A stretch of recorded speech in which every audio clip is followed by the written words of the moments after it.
Hello दोस्तों, नमस्कार। स्वागत है आपका अपने चैनल स्टडी जंक्शन में।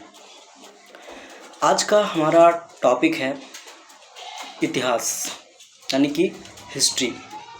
क्या होती है हिस्ट्री और क्या होता है इसका मीनिंग, इसके बारे में आज की इस वीडियो में हम लोग समझेंगे। वीडियो शुरू करने से पहले मैं एक बात बोलना चाहूँगा। जब भी हम लोग हिस्ट्री की बात करते हैं तो हिस्ट्री का नाम सुन के ही जो है बहुत से, चाहे बच्चे बोल ले चाहे किसी की बात कर ले, वो पढ़ना इसे नहीं चाहते, क्योंकि ये एक ऐसा विषय हमें लगता है, हम सबको ऐसा विषय लगता है जो बहुत ज़्यादा बोरियत करता है हम लोगों को। इसको पढ़ने का हमें मन नहीं करता है और उसका एक कारण भी है, क्योंकि इसमें कुछ भी चीज़ नया नहीं होता है। हर एक चीज़ जो है फिक्स होती है, हर एक चीज़ जो है निश्चित होती है। और जब हम लोग को एक ही चीज़ को बार बार पढ़ना होता है तो हमें ये बोरियत फील करवाती है, और इसीलिए जो है हम लोग हिस्ट्री को पढ़ना भी नहीं चाहते हैं और इसके बारे में समझना भी नहीं चाहते हैं। बट आज की इस वीडियो में हमारा मुद्दा ये नहीं है कि हिस्ट्री बोरियत क्यों लगती है।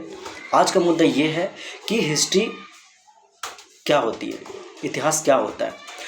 जब हम लोग क्लास 6 में थे तो क्लास 6 से ही हमारा जो हिस्ट्री का जो पार्ट है, ये जो सब्जेक्ट है, ये हमारा शुरू हो चुका होता है और हम लोग उसका इंट्रोडक्शन कर रहे होते हैं क्लास 6 में। तो क्लास 6 में हमें बताया जाता है कि हिस्ट्री क्या होती है, इसका इंट्रोडक्शन करवाया जाता है। वहाँ पर हम लोग काफ़ी चीज़ों के बारे में समझते हैं, लेकिन हमें वहाँ पर ये समझ में नहीं आता है उस क्लास में कि हिस्ट्री का मीनिंग क्या है, और हम लोग काफ़ी कंफ्यूज रहते हैं इस चीज़ को लेकर। तो आज का इस वीडियो में हमारा पर्पस है हिस्ट्री के बारे में समझना और हिस्ट्री का मीनिंग को समझना। तो आइए शुरू करते हैं आज के इस वीडियो को। और अगर आप अंतिम तक इस वीडियो को देखते हैं तो आपको, आई होप कि आपको ये वीडियो जो है बहुत ही अच्छा लगेगा और आप समझ पाएंगे कि हिस्ट्री क्या होती है। आज हम लोग डेफिनेशन की बात नहीं करेंगे कि इतिहास किसी समय को बताता है या किसी चीज़ को बताता है। आज हम लोग बात करेंगे हिस्ट्री के बारे में, मतलब हिस्ट्री क्या है, ये क्या समय है या क्या विषय है। तो देखिए, यहाँ पर दो बातें हैं। जब हम लोग हिस्ट्री को पढ़ रहे हैं तो यहाँ पर दो चीज़ों को पढ़ रहे हैं, एज अ सब्जेक्ट और एज अ टाइम। जब हम लोग टाइम की बात कर रहे हैं, यानी समय की बात कर रहे हैं, तो समय का मतलब ये हो गया कि 3 तरह का समय होता है हमारा। एक, जो हम लोग काम कर रहे हैं, अभी जो हम काम कर रहे हैं क्या है, ये हमारा प्रेजेंट। जो काम हम लोग कल किए थे वो हमारा पास्ट, और हम लोग कल करने वाले हैं ये हमारा फ्यूचर। बट जब हम लोग हिस्ट्री को एक एज अ विषय के रूप में पढ़ते हैं, एज अ सब्जेक्ट के रूप में पढ़ते हैं, तो उसमें हम लोग समझते हैं इसके पास्ट की घटनाओं के बारे में, यानी कि एक ऐसी घटनाएं, ऐसा कोई इंसिडेंट जो अभी नहीं हुआ है और ना ही आगे होने वाला है, बल्कि बहुत पहले से ही, हज़ारों साल पहले, लाखों साल पहले ही जो है वो चीज़ हो चुकी है। और उसके बारे में जब उसका हम लोग क्या कर रहे हैं, अध्ययन कर रहे हैं, उसके बारे में पढ़ रहे हैं, उसको समझ रहे हैं और उसके बारे में मतलब उसको समझने की कोशिश कर रहे हैं कि वो चीज़ क्यों हुई, उसका कारण क्या रहा, कि ऐसा उसका होने का कारण क्या रहा था। जैसे एग्जाम्पल के रूप में हम बोलेंगे तो फ्रांसीसी क्रांति, जो कि बहुत ज़्यादा इंपॉर्टेंट भी रहा है। तो आखिर ये फ्रांसीसी क्रांति है, इसके बारे में जब हम लोग पढ़ते हैं तो क्या समझते हैं कि ये जो क्रांति हुई इसका कारण क्या था।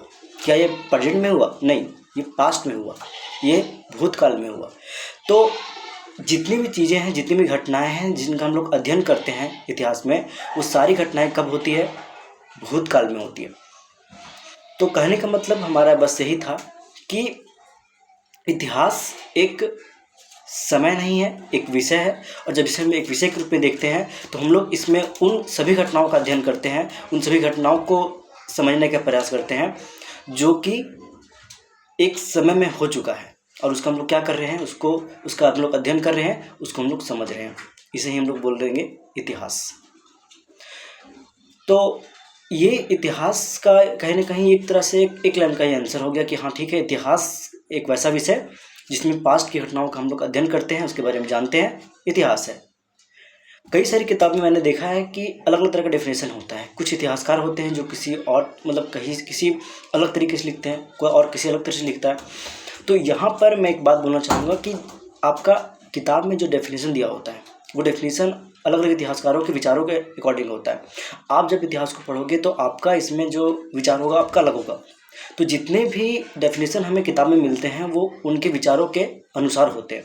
सभी उसको अपने अपने तरीके से मानते हैं, और जो अपने तरीके से जिस चीज़ को मानते हैं उसके अकॉर्डिंग इस चीज़ को डिफाइन कर देते हैं। तो अगर एक लाइन में समझने की कोशिश करते हैं कि आखिर इतिहास क्या है, तो बस हम लोग को बस इतना ही समझना होता है कि इतिहास एक ऐसा विषय जिसके अंतर्गत हम भूतकाल में हुई घटनाओं का अध्ययन करते हैं, इसे हम लोग इतिहास कहते हैं। ठीक है, जैसे कि फ्रांसीसी क्रांति हुई, रूसी क्रांति हुई, बोल्शेविक क्रांति हुई और बहुत सारी क्रांति हुई थी। तो ये सारी क्रांतियाँ ऐसी है कि आज भी हुआ होगा, आज तो नहीं हुआ होगा, आज तो नहीं हुआ है या फिर होने वाला है, बल्कि ये सारी क्रांति जो है एक समय में हो चुका है। और हम लोग क्या करते हैं, हम लोग इतिहास को जब पढ़ते हैं तो इसका हम लोग अध्ययन कर लेते हैं कि क्या ऐसा कारण रहा, क्यों हुआ, ऐसा क्यों हुआ, इसका कारण को समझ लेते हैं। ठीक है, तो आई होप कि आप लोग बहुत ही अच्छे तरीके से इसको समझ पाए होंगे और आपको इस चीज़ को समझने में कोई दिक्कत नहीं आई होगी। अगर आपको इस टॉपिक से संबंधित किसी भी तरह का कोई कन्फ्यूजन हुआ है या फिर आप समझ नहीं पाए जिस चीज़ को, आप हमारे वीडियो के नीचे कमेंट कर सकते हैं। अगर हमें लगेगा कि हाँ ये गलती है हमने की है, तो अब हम आपको उस चीज़ को सुधारने का प्रयास करेंगे। ठीक है, तो आई होप कि आपको ये वीडियो पसंद आया होगा। अगर पसंद आया है तो आप हमारे वीडियो को लाइक कीजिए। अगर आपको लग रहा है कि हमारा ये वीडियो आपके लिए यूजफुल था तो आप शेयर कीजिए और ऐसे ही वीडियो को देखने के लिए हमारे चैनल को सब्सक्राइब कीजिए। तो आज के इस वीडियो में इतना ही, मिलते हैं फिर से एक नए वीडियो में। तब तक के लिए जय हिंद, जय भारत।